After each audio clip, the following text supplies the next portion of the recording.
Adoy, kasakit! Napaknit! Raut. Washer. Washer. Nangungumpresor ka pala eh. Kaya palang huli mo liliit. Tara na! Tayo yung umuwi na. Ilang huli natin oh. Puro basura ang huli.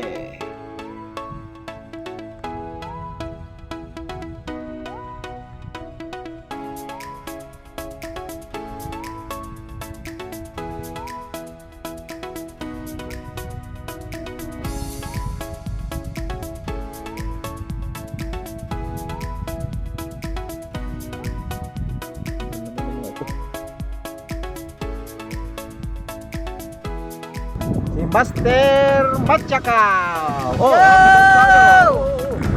puri kang hindi lang to, takabatong lang yan. Gosong na. Kompresor ako, mga kompresor. Ang patanay kagabi, nahuli. Ang laki-laki.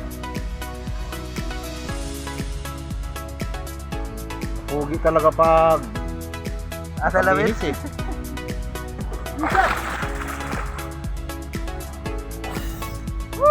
Lamig.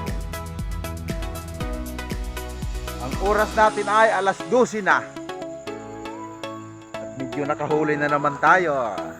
Magpambin na naman tayo bukas. Yung mga nahuli natin mga sari-sari. Ay, kadami. Nakadali din sa wakas ng samaral. Malalaki. Saka mayroon tayong kulita. 4 na kilo siguro yung kulita na yan. Bangkuta, may lobster.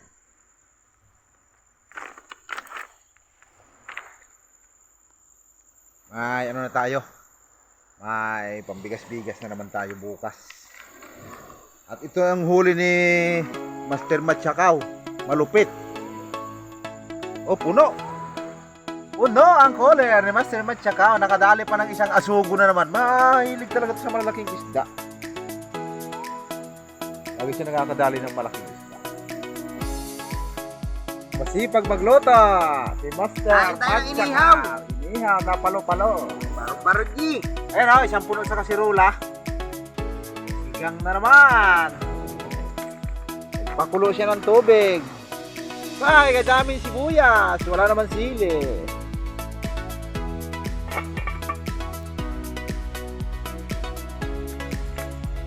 Ba't magkain niyo?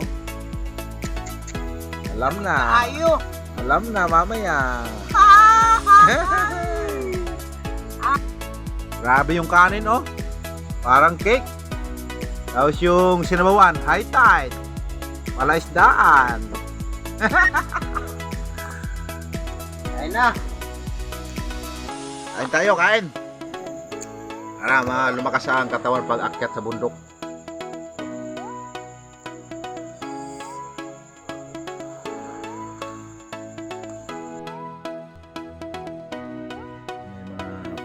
Natin 5 balot na isda, saka